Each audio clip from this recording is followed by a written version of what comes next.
Greetings everybody, I'm Commander Great, CG for short. Say, are you a green plumber who wears overalls and also has an L on his hat who feels unappreciated in the shadow of his older brother?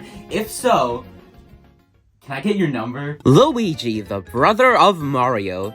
Luigi has been around in the Mario franchise for a while, ever since 1983 in the original Mario Brothers arcade game, in fact. Look at that, to think those little pixels will grow up to be Charlie Day in the future. I love being naked, in the sewer. Luigi has always been a more unappreciated character in the Mario series, always being placed second place to his brother Mario. But Luigi really does deserve more than that. Sure, Mario has a multi-million-dollar franchise about him, but does he have a game theory video measuring his cock? Didn't think so. So today I decided I'd give Luigi the attention he really deserves by looking at how he's evolved through games, movies, and cartoons, as well as really diving deep and discovering what really makes him tick. And maybe even along the way, have a little fun. Okay, let's go. So, as stated before, Luigi made his first appearance in the Mario Brothers arcade game in 1983, and here, he was pretty much just Mario, but green. Since the game is a two-player game, there obviously needed to be a second player next to Mario, and that's how Luigi was born, simply out of necessity for having a second player. Now, Luigi in the original Mario Brothers arcade game is... well, it's certainly Luigi. There's not really much of a character to him yet. He's pretty much just Mario's brother and that's it.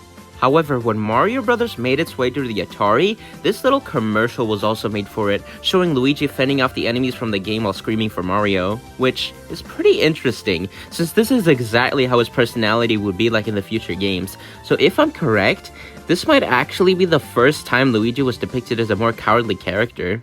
In the game, however, he looks like, fucking that, but it's the thought that counts. Then the next big appearance of Luigi would of course come in the original Super Mario Brothers. Sure, he was also in Mario Cement Factory, but I don't even think Nintendo remembers that game exists. In this game, you'd play as him if you were the second player, and yeah, there's not really much to him here either. He's yet another recolor of Mario, playing pretty much exactly like him with just a different color palette. Can I also mention that the multiplayer is absolutely ass in this game? When I first played Super Mario Bros. And saw that there was an option for multiplayer, I expected it to be where both you and your buddy both play as Mario and Luigi at the same time, but no, it's just this lame mode where you take turns playing when the other player dies. And at that point, you might as well just play single player, just pass the controller along when one of you dies. Like, yeah, blah blah blah, the original NES couldn't handle two players at the same time, blah blah blah. But I don't care! You set me up for disappointment! Why would you do this to me, Miyamoto? Why? God, I hope he gets arrested! Throw him in jail! Also, I just wanted to show this, but, when I was capturing footage for this video, there was a short little moment where Luigi just turned invisible for a few seconds. I don't know, I just thought that was kind of neat, I wanted to show that. Now, a little less known appearance of Luigi comes in the relatively obscure Mario movie from 1986. Yeah, not a lot of people know this, but there existed a Mario movie before the 90s live-action one, being this anime movie only released in Japan. His color scheme is very weird here, with him sporting yellow and blue clothes, which is definitely a choice. Even before this movie came out, Luigi had usually always been depicted wearing green as his primary color, usually accompanied by blue or brown, but here, they made his outfit yellow and blue, which is very odd. At least this outfit got referenced in Smash, so that's pretty cool. That's not the only smashing Luigi gets up to. His personality is also pretty different here, being very bubbly and adventurous, with no real signs of his scaredy cat personality we're used to in his modern depictions. Of course, we would also see him return in the Japanese sequel to Super Mario Bros., being Super Mario Bros. 2, also known as The Lost Levels. Here, he's actually not the character of the second player. In fact, this game doesn't even have a multiplayer mode, instead simply having Luigi be a different character you play as. And here, they actually altered his physics to make him a bit more distinct from Mario. They gave him these slippery physics and a higher jump, which he actually still retains to this very day, which is very cool. Yeah, take that, Hitler! Luigi has a higher jump and you don't! So, while this game is absolutely horrible and I hate it with a burning passion, it did get Luigi right, so for that, I'm moving it up on the ranking. It's now above Mario Run. But he's just green Mario at the end of the day. However, that all changed with the American version of Super Mario Bros. 2 Super Mario Bros. 2 game. Look at that, Luigi actually looks like a character now. Since Mario 2 USA was originally Doki Doki Panic, they had to reskin all the characters from that game, with Luigi being skinned over the character Mama, who originally had a higher jump in the original game, so it only made sense to turn her into Luigi. Wait. Mama. Luigi. Mama. Luigi. Luigi's pregnant?! But yeah, Luigi in Super Mario Bros. 2 is a pretty good version of the character. He even has the same color scheme as he has in the modern games. Wow! Now let's see him in Super Mario Bros. 3! It's fucking Mario again! What happened here? You were so good in the last game and now you're just back to being a reskin of your brother. It's weird too because in promotional material, he looks great, but in game, I don't know, he just looks like he would taste like rotten eggs. Around this time, of course, we also got the animated Mario cartoons by Deke. Don't laugh at that. Where Luigi's design actually looks pretty decent. His design stays pretty much consistent between all three shows, if not looking a little different in Super Mario World, but everything in that show looked kinda different, so I can forgive it. I really like the voice he has in the Super show, being portrayed by Danny Wells, who also plays him in live action. Have a little piece of spaghetti on your overalls. Fuck you! Then, in Adventures of Super Mario Bros. 3 and Super Mario World, he got replaced by Tony Brasato, who, while also sounds pretty good as the character, I'll always prefer Danny Wells' voice. He sounds much more genuine and like he could be an actual guy. The Tony Brasato voice just kinda sounds like an impression. Oh, go forget! Don't take chances or you'll go down the drain! Hey, Mario! Look what I made! It's a football! I chiseled it! I also can't listen to Tony Brasato's voice without being reminded of the thousands of YTPs that were made of that one Mama Luigi episode from Super Mario World, so there's also that. Speaking of Mario World, let's check out how Luigi looks like in Super Mario World. I can't take this shit no more! Yeah, in this game, he is yet another recolor of Mario. At least in this version. You see, when Mario World later got re-released as part of Super Mario All-Stars plus Super Mario World, they actually went back and redesigned him to look a bit more like Luigi. It's just really cool that they went back into the original game and updated him, and thank God they gave him his iconic mustache, because someone else clearly forgot. Luigi in the movie is a very poor adaptation of the character. He's played by John Leguizamo here, and you know, no offense to the actor, I love John Leguizamo, but he is not Luigi. He doesn't even look anything like the character. How could you forget literally the most iconic part of his design being his mustache? Yeah, I get that John Leguizamo was a lot younger here, but they really shouldn't have casted someone as young as him in the first place. They should have just gone with someone older to match Mario. In fact, originally the role was supposed to go to Tom Hanks, which would have fit much better. I mean, yeah, they still wouldn't have been the same age, but at least Tom Hanks didn't look like he could have been Bob Hoskins' son, because in the movie, it's just kinda weird how Luigi is so much younger than Mario, and to me, Mario and Luigi should always be depicted to be around the same general age range. It's also weird how in this movie, Luigi is kind of more of a main character than Mario. He's much more energetic and excited for adventure, while Mario's just kinda grumpy the entire movie. He's also the one with the love interest, with the movie focusing on Luigi's girlfriend Daisy getting kidnapped. So while I do like John Leguizamo's acting as the character, most of the decisions they made for him in this movie just makes no sense to me, and I don't really think he's that good of a portrayal of the character. Now, around this time in the 90s, Luigi started appearing in a lot more games than he used to, notably many of the Mario spin-off games that were coming out, such as Yoshi and Super Mario Kart. And then, in 1993, it was finally time to put Luigi in the spotlight, with him starring in his very own game, being Mario is Missing. And man, I feel so sorry for Luigi that this was his first starring role. Mario is Missing is a very infamous game for many reasons, biggest of all being... Oh, it's bad. Mario is Missing was like the first scam of gaming. People bought this game thinking it was gonna be another fun platformer like Mario World starring Luigi, and then it turns out to actually be a sloppily made educational game about going around the world learning about different landmarks and taking quizzes, like some kind of school. Ooh, education? In this game, you play as Luigi after Mario gets captured, and in your quest to find him, you travel all throughout the world to return a bunch of different stolen landmarks to their proper place for some reason. I don't really know how this connects to finding Mario, but okay. Yeah, this game is really bad, I'm not gonna defend it. Not only is it really boring, but it's also really confusing. It's hard to even figure out what you're supposed to do half the time, and the game gives you absolutely zero clues on what you're supposed to do or where you're supposed to find anything.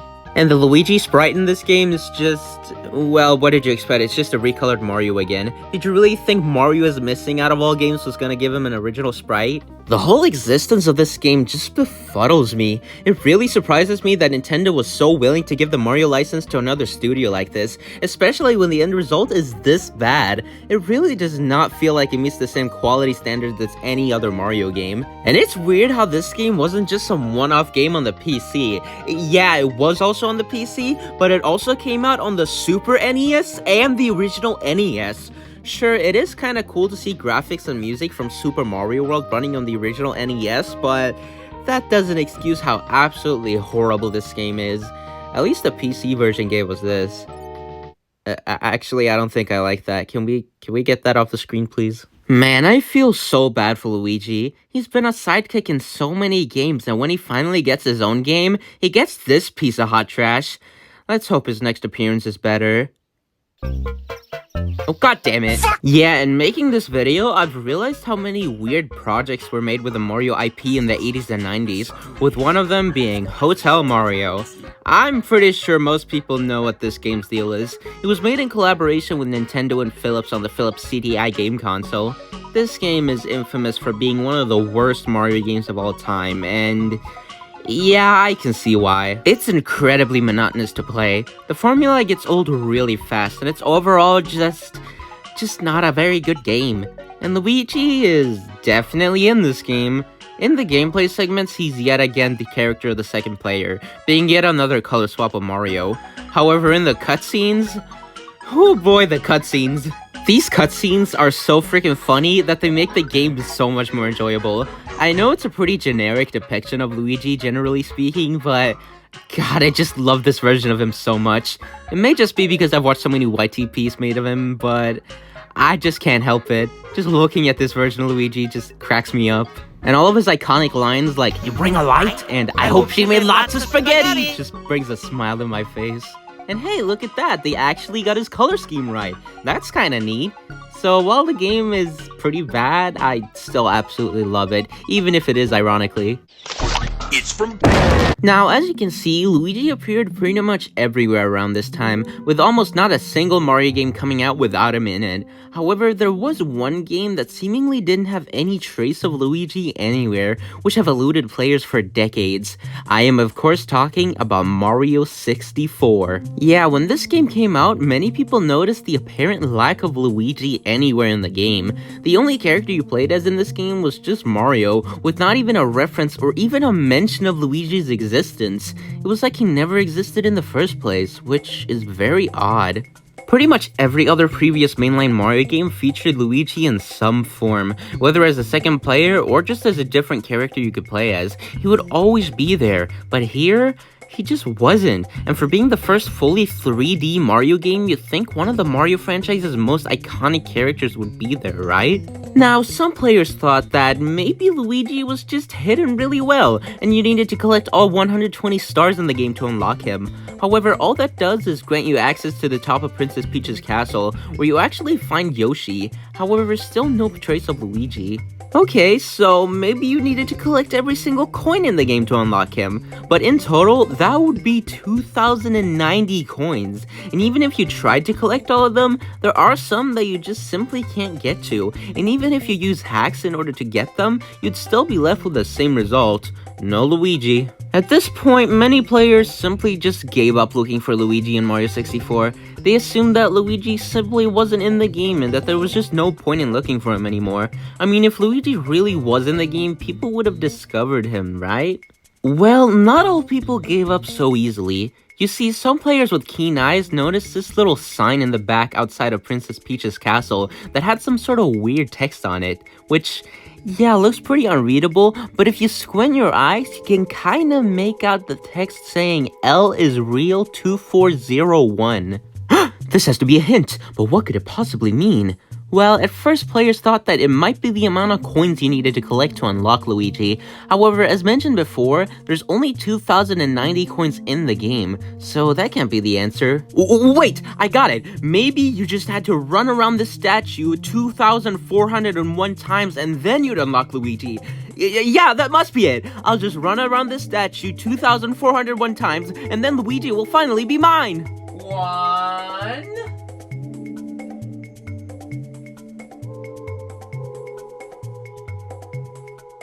2... 2,400...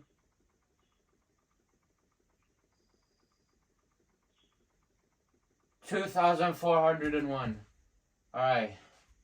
Now where's Luigi?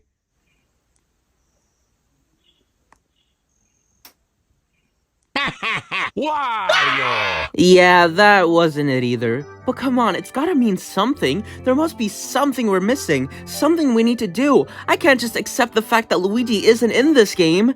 But alas, Luigi turned out to not be in Mario 64. After all the searching and speculating, it turned out that Luigi simply just wasn't in the game. Maybe at one point he was planned to be in it, but in the final game, there is absolutely no trace of our green mustache friend. Oh wow, would you look at that? Yeah, in 2020, there was this huge leak of a bunch of assets from old Nintendo games, exposing the files of a bunch of old games going as far back as the SNES and the N64. And among these games that were data mined was Super Mario 64. And among these files and models and sound bites, people found assets of a certain green plumber. And after collecting all these assets and finally putting them together, they discovered the full model of Luigi in Mario 64. I knew he was real! I'm never getting back those 16 hours though. And the craziest thing about this is that this whole leak happened exactly 24 years and 1 month after Mario 64 first came out, proving that L is real 2401 turned out to be true all along. Now, this is an absolutely amazing coincidence. It makes the story so much more interesting, and it makes for the perfect payoff for all of this. I don't know if the leaker purposely leaked it all on this day to make it match the rumors, or if the creators of Mario 64 had some kind of future vision, but it made for an absolutely incredible find. And I remember when all of this information was first coming out, it felt so good to be a Nintendo fan, and especially a fan of this goofy little green plumber. Now, in the N64 era, Luigi would be featured in a lot of Mario spin-off games, with him of course being in Mario Kart 64, where we would finally hear his voice being portrayed by Charles Martinet. Now, he does sound pretty similar to how he does in the modern games, but he does have a bit of a more classy hint to his voice here, which I actually do think sounds pretty cool. I'm Luigi, #1. Now that's a classy Luigi. Now, while in some games in this era he would be portrayed by Charles Martinet as you would expect, in other games like Mario Party, he sounds completely different. Yahoo! This is because in this game, he was instead portrayed by Julian Barkov, who actually voiced Luigi in the Japanese version of Mario Kart 64, and for some reason they decided to take his lines from that game and repurpose them for Mario Party. Okay. What, was Charles unavailable at the time or something? What happened? I mean, if he wasn't available, why didn't you just use the voice clips he did for Mario Kart 64? Why did you go out of your ways to get clips from the Japanese version? All it does is create inconsistency. Well, at least it's not as bad as his voice in Super Smash Bros. This one is the worst offender of all. Here they just took some of Mario's voice lines and pitched them up a bit to give it to Luigi, which really doesn't sound good at all. But hey, at least it's better than him not being in the game at all, so I guess I'll accept Imposter Luigi for now. Now, around this time, the N64 was kinda running out of steam. Sure, it was definitely still popular, and it had plenty of fun games in its library, but it was definitely starting to show its age. With the PlayStation 2 and Xbox on the horizon, along with the lackluster success of the N64, Nintendo had to start developing their next big home console, which would eventually turn out to be the Nintendo GameCube.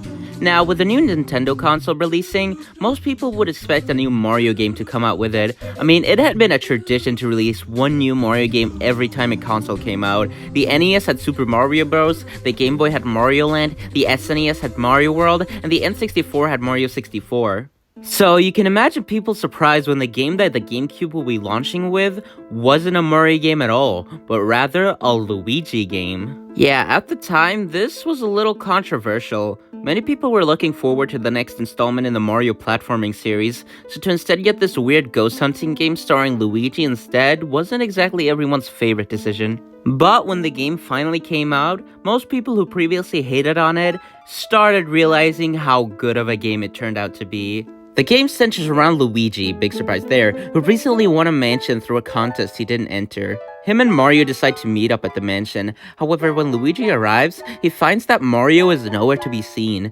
realizing that the mansion is haunted and that Mario has been taken by a ghost known as King Boo, with Luigi needing to go through the mansion to save his brother.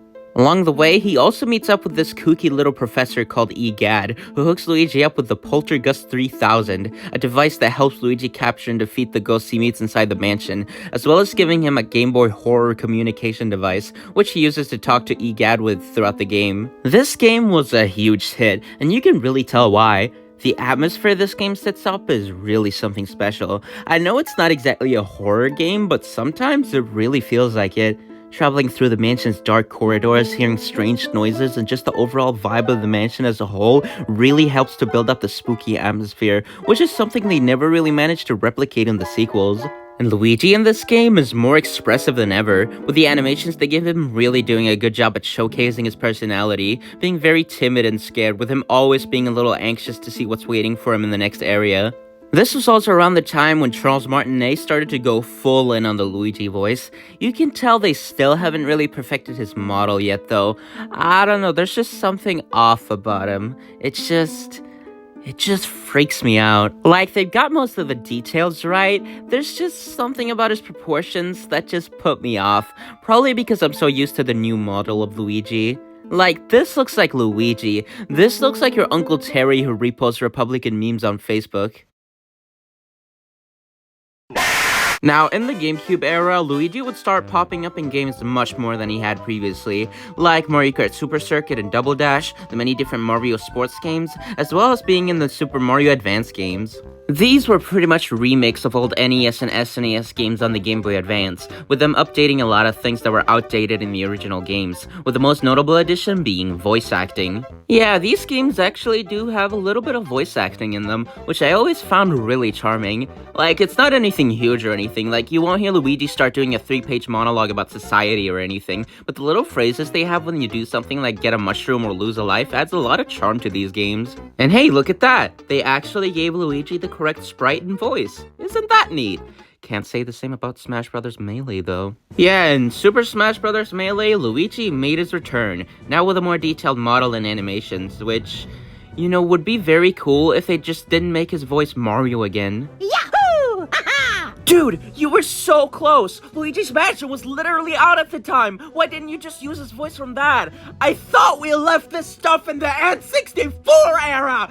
That's it! Lock up Sakurai along with Miyamoto! They both belong in jail! So, as mentioned, at the start of the GameCube era, you could tell Luigi still hadn't really found his footing yet. Like, all the ingredients were there, but there was just something off about his model. At the end of the GameCube era, though, Luigi looked pretty much identical to how he does now, and this is the design that he's kept for the rest of all of these games. And you can really see that Nintendo were starting to really treat Luigi more like an actual character than just a recolor of Mario. You can tell they really figured out Luigi at this time. He's now got his own personality, his own style, and even his own game, as well as starring in a brand new Mario RPG on the Game Boy Advance called Mario & Luigi Superstar Saga. Now, Mario RPGs were nothing new at the time. We had already gotten Mario RPGs before, like Paper Mario on the N64, as well as the original Mario RPG on the SNES. Now, these are both great games, however, they're definitely pretty lacking when it comes to Luigi representation. In Paper Mario, he just stays at home while Mario goes on the adventure, and in Mario RPG, he's pretty much non-existent outside of a cameo in the credits. However, in this game, Luigi was finally tagging along for the entire adventure, with you playing as both Mario and Luigi throughout the game, with Luigi's name even being plastered in the title next to Mario's. In the game, you play as Mario and Luigi in a kingdom known as the Bean Bean Kingdom, trying to rescue Princess Peach's voice after it gets taken by a new villain known as Cackletta. Throughout the game, you play as both Mario and Luigi at the same time, with both brothers following around each other, with you able to switch between them at any time. The battles work like your standard RPG battles, with a little twist of having to switch between both Mario and Luigi to perform your attacks, with you also able to use them both to attack together, with moves called Bros attacks. This game feels so good to play. Both Mario and Luigi control absolutely perfectly, and it's one of the few RPGs where I don't groan every time I have to do a battle, being because they're just so fun. Luigi in this game is also a really good rendition of the character. They still keep his scaredy cat personality from Luigi's Mansion, with him constantly being scared or trying to run away. However, he's also brave when he needs to be, and his brotherly bond with Mario throughout the game is very charming. And let's not forget the most important thing of all. Luigi has socks! Luigi has socks! Oh my god! Luigi has socks! Luigi has socks! Isn't that exciting? Yeah. Now, around 2004, the GBA era was coming to a close, and the next generation of Nintendo handhelds was slowly creeping up on us, which turned out to be the Nintendo DS, short for Nintendo Dingus Sigma as everyone knows. And along with the DS, we also got our first ever 3D Mario game on a handheld, that being Super Mario 64 DS. In this version of the game, they added 3 new playable characters, being Wario, Yoshi, and of course, Luigi himself. I can imagine that Nintendo realized how many people wanted Luigi to be in the original game, so in this remake, they decided to add him as an unlockable character, as well as adding Wario and Yoshi in there too. Luigi here is given his signature slippery movement, as well as his higher jump. Now, it is really cool how they added him into this game, along with all the other characters. It's just so neat to see Nintendo go back to a previous game they made and just add a bunch of cool new stuff like this, and playing throughout the entire game as Luigi really makes it a different experience. That being said, I think we all know what the superior Luigi related thing in this game is. You see, in Mario 64 DS, they added a bunch of these extra little mini-games you could play when you weren't playing the main game. There's a bunch of mini-games themed to different characters: Mario, Yoshi, Wario, and Luigi. Now, even though these mini-games belong to certain characters, they're not exactly themed around that character. Like, the Wario minigames aren't really that related to Wario, the Mario ones are just the standard minigames you'd see in a Mario Party game at the time, so none of the characters' minigames are themed. Except for one, and for some reason, the only exception to this rule is Luigi, because all of his minigames in this game are all themed around gambling. Yes, I am not kidding. All of Luigi's minigames all take place in a casino, with you either playing cards against him, betting on a Mario-themed roulette, or playing a Mario-themed slot machine. A Mario-themed slot machine. I am just so baffled at how these minigames got put in here, but somehow it actually works. I remember really liking the minigames where you play cards with Luigi, but not for the actual game on the bottom screen, no, but for the absolutely stylish Luigi on the top screen. Look at Luigi, look at how fancy he is. He's wearing a whole suit and everything. The whole atmosphere of this minigame is just so cozy. The chill music in the background, Luigi looking dapper as ever, Toad walking around serving drinks, and the fact that it takes place in a gosh darn casino made sure to make these minigames my favorite part of Mario 64 DS. Man, there's just something so cool about the atmosphere in these minigames. Man, I wonder if real gambling is like this. You know what? I'm gonna go to a casino and try it out right now. I'm gonna spend all of my money and hope I win. Thank you, Nintendo, for this wonderful idea. Well, I spent $5,000, won $60, and now I am in crippling debt. And I didn't even get to see Luigi. What a ripoff! Okay, so the next game Luigi would be featured in was Dance Dance Revolution Mario Mix. What the heck? I didn't even know this game existed. Well, let's check out how Luigi is like in this game. Whoa! Luigi is totally breaking it down sexual style! This man is fly as hell! This totally makes up for promoting gambling to children! So, as you'd expect, Luigi would keep appearing in Mario spin-off games throughout the DS and Wii generation. Pretty much every Mario game that would come out would always have Luigi in it no matter what, with Luigi of course also coming back in the next Mario and Luigi game, being Mario and Luigi Partners in Time, where Luigi meets up with his younger self through some time travel shenanigans. And of course, in 2006, Luigi would finally make his 2D platforming comeback in New Super Mario Bros. On the DS. In this game, Luigi is playable through the multiplayer mode, being controlled by the second player. Here he controls pretty much the same as he usually does, having a higher jump as well as his more slippery physics. Now, I know what you're thinking, this is cool and all, but wouldn't it also be cool if you could play as him in the single player mode too? Well, don't tell anybody I told you this, but if you beat the game with Mario and then go back to the title screen and hold down both shoulder pads and then hit the A button, you actually gain the ability to play through the entire game as Luigi.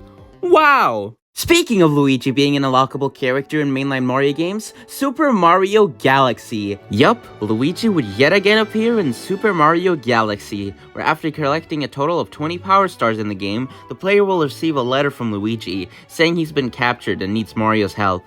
And once you find him and rescue him, you'll be able to play as him, higher jump and all. This would mark the first time Luigi would be playable in a new 3D Mario game. Yes, he was also in Mario 64 DS, but that was still a remake of Mario 64.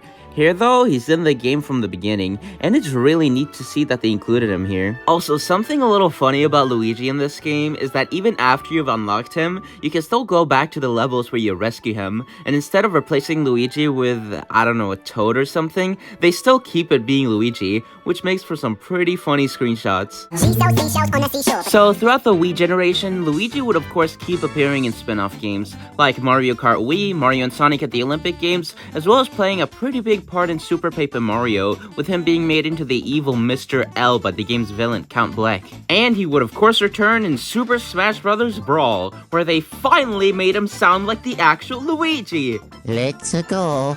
Yes! But his final smash sucks. Fuck!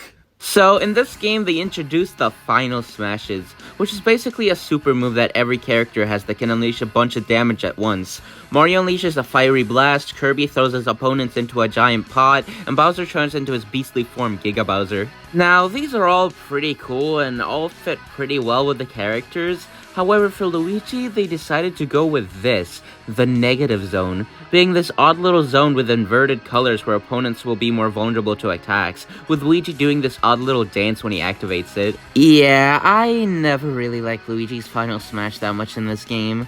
I just felt like it didn't really match Luigi's character that well. The Negative Zone isn't from any of the games he's been in, it was just something that was made up specifically for Smash, and it just feels like it was added because Luigi has always been a bit of an odder character compared to Mario, but I felt like the Negative Zone just went kind of overboard with the weirdness, to the point where it doesn't really feel like something Luigi would actually do. Some other notable games Luigi appeared in would be Mario & Luigi Bowser's Inside Story, New Super Mario Bros. Wii, as well as being playable in certain levels of Super Mario Galaxy 2, Mario 3D Land, Mario Kart 7, New Super Mario Bros. 2, and New Super Mario Bros. U. All these games would feature Luigi in them, and it was always a treat to see Luigi be included in all, but at the end of the day, he was always just the second player.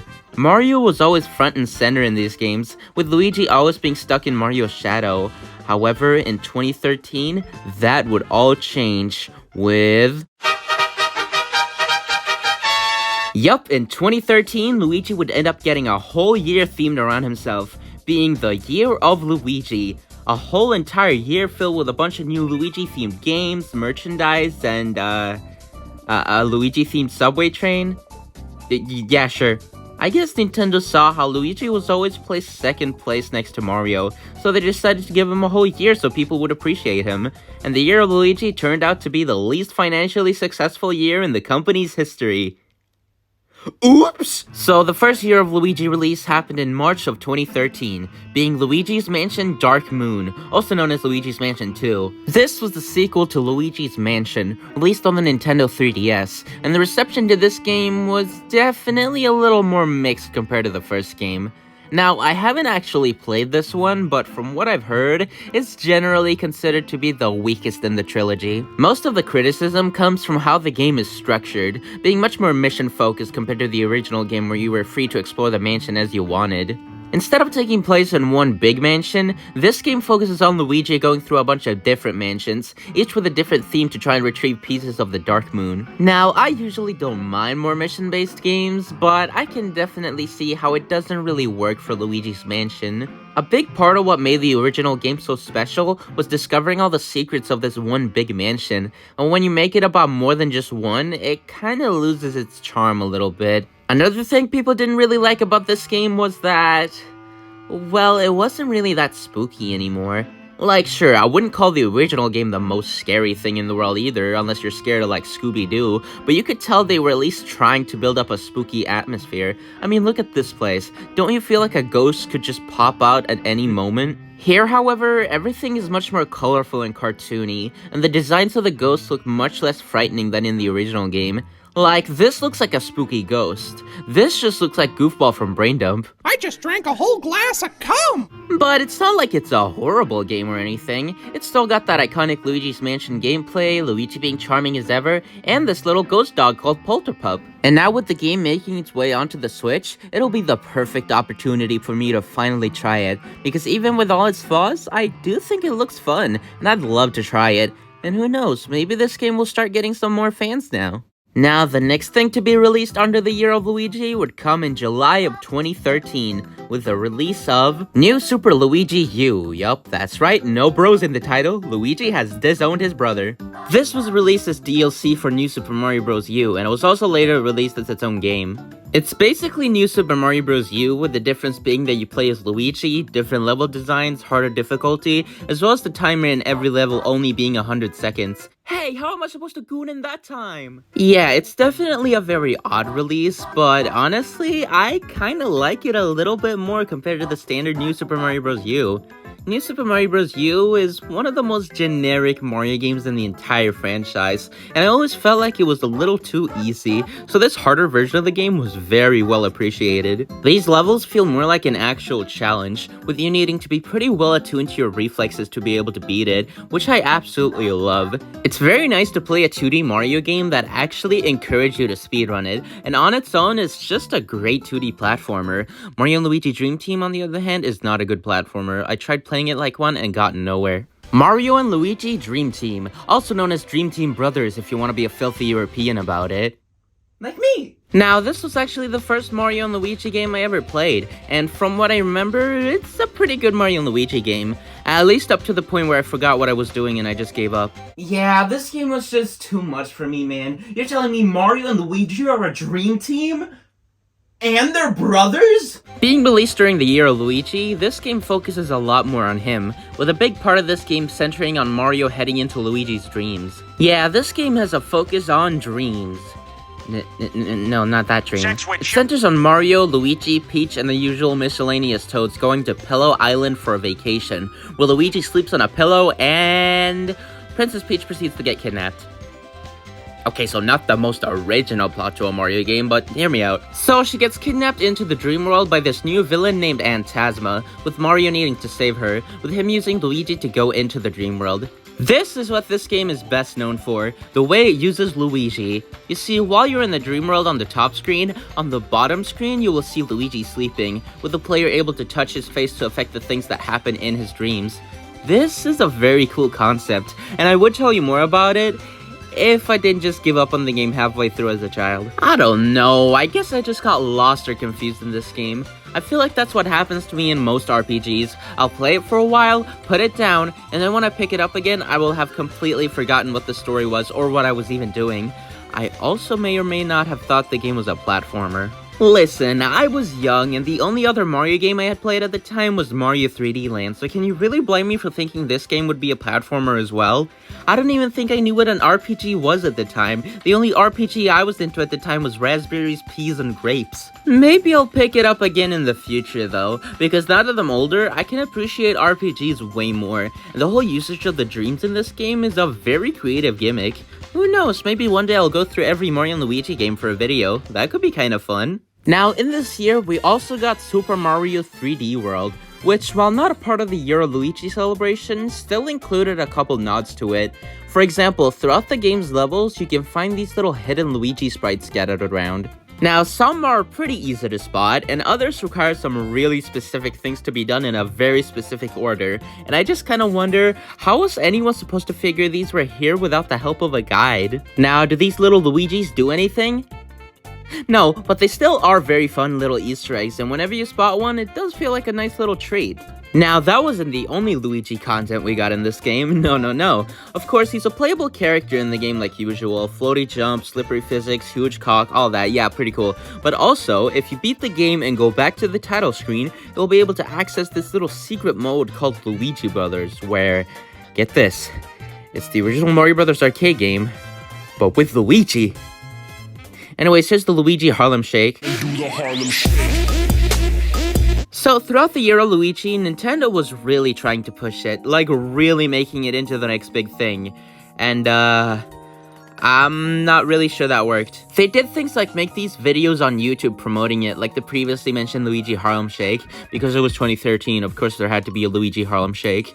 And also this weird little mockumentary called Finding Luigi Legend of Parkour that painted Luigi as if he was like a real guy and he's like really good at parkour, but now no one can find him, and these two guys just kind of go out looking for him, and then they chase after Nabbit, and then they just kind of give up and then eat corn dogs instead.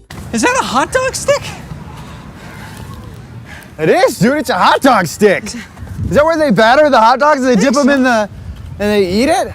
What a gosh darn masterpiece of a video. That deserves a standing ovation. Now, this was nothing new. Nintendo would just kinda do weird skits like this around the Wii U and 3DS generation. Like the video where the guy makes a Reggie suit and tries to infiltrate Nintendo's headquarters, but I don't know, there's just something about this one specifically that just makes it so funny to me. I really wish Nintendo would do weird stuff like this more often.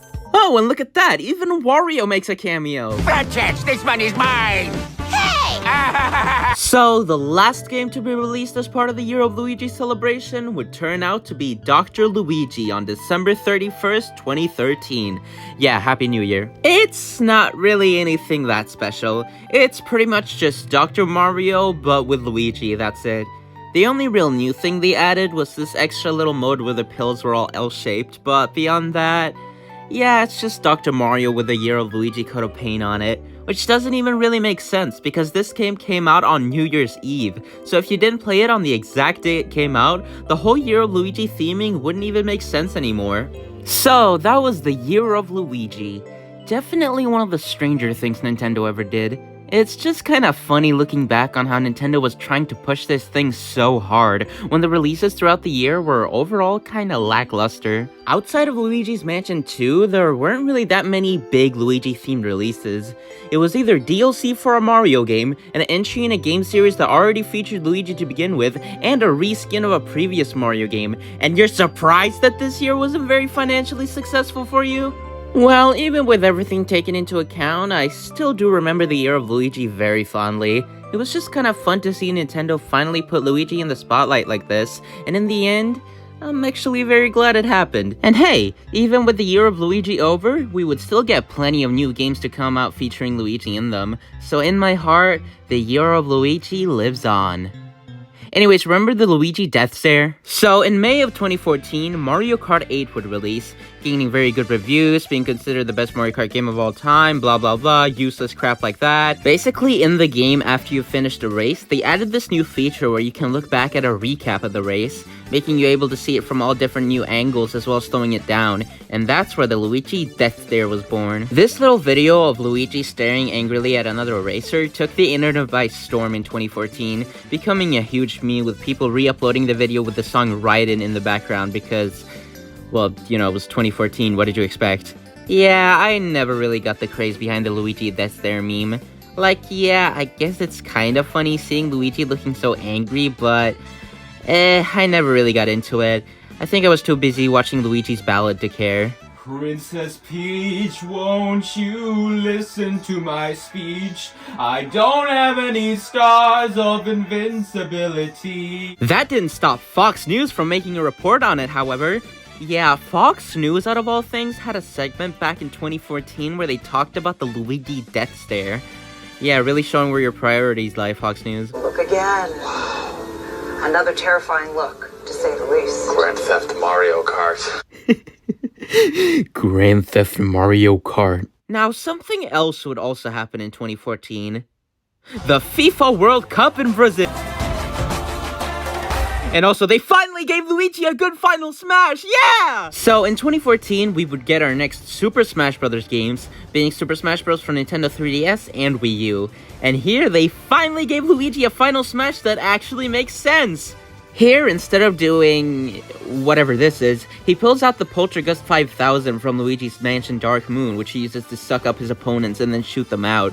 I am so glad they did this. I was never a fan of the Negative Zone, so it's really cool to see them give him a final smash that actually references one of the games he's in. Another cool thing that was introduced with Smash for Wii U and 3DS was, of course, Amiibo.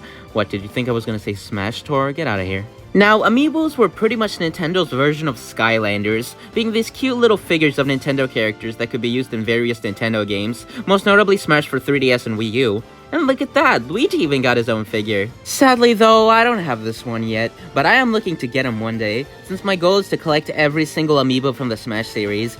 That's right, this is what mental illness looks like. Now, as mentioned, amiibos would also be incorporated into other games too, most notably Mario Party 10. Now, this game is absolutely terrible and it's probably the worst in the series, but if there's one cool thing that came out of it, it would be the amiibos. For this game, we got amiibos of the Mario characters that were much more faithful to the actual Mario art style. Yes, we did also get these characters as Smash amiibos, but they're much more stylized to fit the Smash style, with a lot more detail on stuff like hair and denim. Here, however, we just get the standard plasticky versions of these characters, which I actually don't mind. I do think the Mario Party 10 amiibos look very charming, and as for Luigi, well, it's just Luigi, what do you want me to say? So, as you'd expect, Luigi would keep on making little appearances in games in this generation, such as Mario Kart 8, Mario & Luigi Paper Jam, as well as getting a reskin of the original Super Mario Bros. Called Super Luigi Bros., which could be found in NES Remix too. It's nothing too special, it's just the original Super Mario Bros. Except you play as Luigi, and the entire game is also flipped, making it feel a little different to control and play. Paper Mario Color Splash, Super Mario Run, Mario Party Star Rush, Luigi could be found pretty much everywhere. And when the Nintendo Switch rolled around, Luigi would of course be in many of the new Mario games that would release on the console, such as Mario plus Rabbids Kingdom Battle. Just when I thought Luigi couldn't get any hotter. Mario plus Rabbids is weird. It's a crossover between the Mario series and the Rabbids, being a turn-based tactical RPG where Mario's world combines with the world of the Rabbids, turning a bunch of Rabbids into Mario characters, such as Rabbid Mario, Rabbid Peach, Rabbid Yoshi, and there he is, Rabbid Luigi. Rabbid Luigi is one of the main Rabbids that follow you around from the start of the game, with the other one being Rabbid Peach. Rabbid Luigi is... Rabbid Luigi is, he's, a thief! A criminal! Now, luckily, you're not just stuck with Rabbid Luigi for the entire game. You do unlock regular Luigi as well eventually, and oh my god, he's so expressive here. The animation in this game is so beautiful and smooth, and it really shines when Luigi's on screen. And in battles, he's really fun to use too. And look at that! He even uses a Poltergust to attack with! I always do love me some Luigi's Mansion references. I want every gun we have to fire on that man. So, at the end of 2017, we would finally get the much-anticipated Super Mario Odyssey, the next big 3D Mario game. Now, many people, along with myself, were really hoping Luigi would be in this game. I mean, Luigi had been in Mario Galaxy 1 and 2, 3D Land, and 3D World. Why wouldn't he be in this game? Well, when the game came out, we discovered the sad truth. Just like Mario 64, Luigi was nowhere to be found. I was absolutely devastated. This game is so good, but if it doesn't have Luigi in it, then what's the point? The closest we got to having Luigi in this game was simply a Luigi costume that Mario could wear, but come on, it's just not the same. I fell into a deep depression. If Luigi isn't in this game, then what's the point of playing? And at that point, what's even the point of living? But then a few months later, they added Luigi through an update. This is Luigi's Balloon World. This was a new mode released as free DLC to Mario Odyssey in 2018. After downloading it, you'll be able to find Luigi scattered throughout every world in the game, where if you talk to him, you'll be able to play Luigi's Balloon World. It's basically like hide and seek, but with balloons, where you either hide a balloon that other players can then go find, or look for a balloon that other players have placed out. It's a very simple concept, but it does work really well. The maps in Mario Odyssey are very big and expansive, so it makes for the perfect place for a mode like this. Now, some balloons aren't hidden very well at all, like, come on. But some of these balloons, man, they can get really hard to find, but when you eventually do find them, it's very rewarding. Look at Luigi, looking all dapper as ever with his little bow tie and balloons on his back. So, while you still can't play as Luigi in Mario Odyssey, I'm just glad he's actually in the game, and the mode is also just really fun, really gives a lot of replayability to the game. Now, throughout 2018, Luigi would have pretty small roles. He had a small part in the story mode of Mario Tennis Aces, he was of course yet again a playable character in Super Mario Party, and he would also make his return to the Super Smash Bros. Series with Super Smash Bros. Ultimate. Now, not much was really changed with him in this game. He's pretty much the same as he was in Smash for Wii U and 3DS, with him still retaining his Poltergust in his final Smash. However, his Poltergust did look a little different in this game, having a little green part on it. I wonder what that's about. Luigi would also end up appearing in Super Mario Maker 2 in 2019, where you were able to play as him either on your own or while playing the multiplayer mode they introduced in this game. You know, when it would actually work. Now, of course, it's always fun to see him be included in Mario games like this. I'll never complain about seeing a little Luigi every now and then, but it had been a while since the last Luigi Focus adventure. Luckily though, that would all change with the release of Luigi's Mansion 3. I think Luigi's Mansion 3 might actually be my favorite in the series. Now, do take that with a little bit of grain of salt because I haven't played 2 yet, but damn, this game just does so much right. The game shakes things up a bit by taking place in a giant hotel called The Last Resort, where Luigi, Mario, Princess Peach, and a few Toads are going to stay in. However, it turns out the hotel is actually haunted, and the whole thing is a trap set up by King Boo to get revenge on Luigi. He manages to capture Mario, Peach, and a few Toads in paintings. However, Luigi manages to escape. It is then up to Luigi to save his friends, going from floor to floor facing off against a bunch of different ghosts together with Polterpup and Professor Egad. The game really feels like a perfect combination of the first Luigi's Mansion as well as Dark Moon. The game takes place entirely within the hotel, however every floor is like its own level, with them all having their own theming and boss, and they're all just really creative. It'll go from a medieval themed floor to a museum floor to even a movie set floor. The game is pretty much just back to back good idea after good idea, and it's amazing how the game never gets boring. It's also just absolutely beautiful to look at. It's up there with Pikmin 4 and Metroid Prime Remastered as one of the best looking Switch games. And Luigi is just so expressive in this game, not just in the cutscenes, but in the gameplay as well. When he reacts to different things, he'll actually move differently, and overall, he just moves like a Saturday morning cartoon character, which adds so much more charm to the game. Wow, this game is so good! But I feel like I'm forgetting something.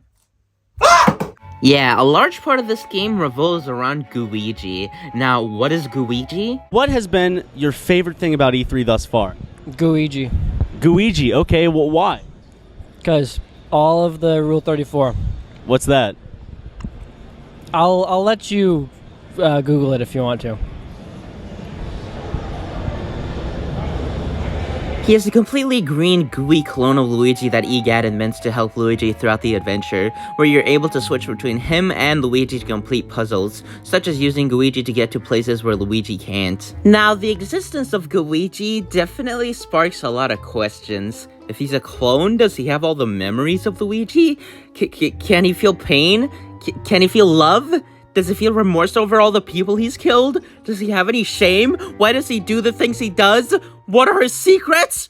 After the release of Luigi's Mansion 3, Luigi would of course still keep appearing, being featured in Paper Mario The Origami King and Mario Golf Super Rush, as well as getting a whole Mario Kart home circuit kart made of himself. Yeah, in 2020, Mario celebrated his 35th anniversary, with many Mario-themed releases coming out throughout the year, like Mario 3D All-Stars as well as these little things. They're basically little remote-controlled Mario Karts that you control through a game on the Switch, and since the karts have a camera on them, you're actually able to see the perspective of the karts on your Switch and play it like an actual Mario Kart game but in real life, which is just so gosh darn cool.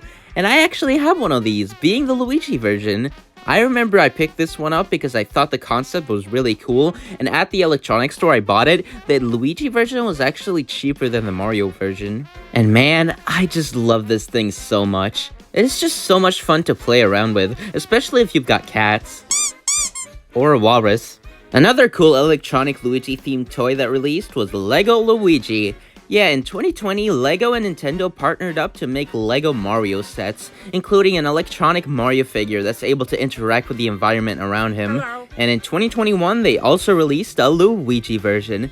Look at him, he's just so silly looking. He plays all the sound effects from the games, and he's got the iconic voice of Charles Martinet. That's something the movie Luigi doesn't have. Okay, so imagine this. You're watching a Nintendo Direct in September of 2021. You see a new trailer for Mario Party Superstars, we get the date for the final Mr. Sakurai Presents for Super Smash Bros. Ultimate, Kirby and the Forgotten Land gets announced, and N64 games are coming to Nintendo Switch Online. That's pretty neat, but oh, what's this? Miyamoto is here to announce the cast for the Mario movie. Oh, that's pretty cool. I wonder who would play them. Chris Pratt as Mario, Anya Taylor-Joy as Peach, Jack Black as Bowser, Keegan-Michael Key as Toad, Seth Rogen as Donkey Kong, and Charlie Day as Luigi. I'm telling you, seeing this live felt like damn whiplash. Like, Miyamoto just shows up and just drops this on us out of nowhere. I feel like most people just assumed Charles Martinet would reprise his role as Mario and Luigi, but no, Chris Pratt as Mario and Charlie Day as Luigi. Now, I feel like most people have already made their jokes about Chris Pratt, so I'm just gonna focus on Luigi. And, you know, it's also a Luigi video, so there's that. Honestly, to me, I thought Charlie Day fit as Luigi way more than Chris Pratt fit as Mario. His voice just really fits Luigi's character. Throughout the movie, he often finds himself in danger, and Charlie Day does a really good job at making him sound absolutely terrified, especially in the scene where he gets attacked by all the dry bones. So, as for his voice, I'd say it's absolutely perfect. However, overall in the movie, I felt like Luigi was majorly underused. Luigi is only really seen interacting with Mario in the beginning of the movie. Then as soon as they get to the Mushroom Kingdom, they're immediately separated, and they don't meet each other again until the very end, and it just ends up making the movie feel like it's kinda missing something. For a movie called Super Mario Bros., Luigi isn't really in it that much. Yeah, I know that's because Luigi gets kidnapped and he's basically used as the motivation for Mario to even go on the adventure, but I don't know, I really wish we could have seen more of him, because the scenes that we do get of him are super charming. The start of the movie, where we just see Mario and Luigi running their plumbing business, trying their best to succeed, was really charming. I love the brotherly bond they have, and you can really tell that they care a great deal about each other. So, while I did really enjoy Luigi in this movie, and thought Charlie Day did an excellent job voicing him, I do wish we could have seen more of him. Hopefully though, in the sequel, we'll get to see some more of our favorite little green plumber. So, as caught off guard by Charlie Day as Luigi as I was, I quickly grew to accept it, and I actually grew to really like his performance. Sure, I definitely would have preferred Charles to do the voice, but it didn't bother me too much, because I knew that this was a big-budget Hollywood movie made by Illumination, and they're known for always casting big-name actors for their movies, so it made sense. I mean, it's not like Charles was gonna get replaced in the games or anything. Oh. So, in June of 2023, we got our first look at Super Mario Bros. Wonder, the next big 2D Mario game. And this game looked amazing. It looked so much more creative and fun than the new Super Mario Bros. Games. And look, Luigi is playable again. But as people started analyzing the trailer more and more, they realized that Mario and Luigi sounded a little different. It didn't really sound like Charles Martinet, and as people dug deeper, they found out that it wasn't Charles Martinet, and instead a voice actor named Kevin Afghani. And not long after, Nintendo put out a statement saying that Charles Martinet would be leaving as the voice of Mario and Luigi, and Kevin Afghani would be voicing them from now on. This news really surprised Nintendo fans. We all just kind of assumed that Charles Martinet would be continuing to voice Mario and Luigi for a while longer, but no. He's leaving and giving the role to someone else. Now, fans had conflicting feelings about this.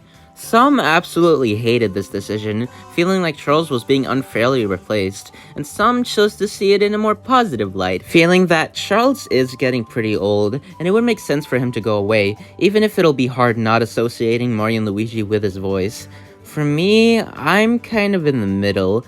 Yes, Charles should be able to retire and someone else should also get the chance to be Mario and Luigi, but I just associate his voice with these characters so much that hearing them voiced by someone else just feels off. And that got me thinking, Charles' voice was really what brought Luigi to life. I mean, think about it. Before Charles came in, Luigi was pretty much just a recolored Mario, with his personality not really being set in place yet. Sure, in the cartoons and commercials, he felt more real, but in the games, he was just kind of Mario but green. But when Charles started voicing him, he finally started developing more of an identity, leading to him appearing in way more games and even getting a whole series of games to himself. Without Charles' voice, I really don't think Luigi would be as big of a character as he is today. His voice is Luigi, and that's what allowed Luigi to finally step into the spotlight and become Mario's brightest shadow. Wow, I never really realized how much Charles meant to this character. Without him, Luigi wouldn't be where he is today. So, I just want to say thank you, Charles Martinet, for giving this wonderful character so much life, and may you rest in peace. You know he's not dead, right? Wait, really?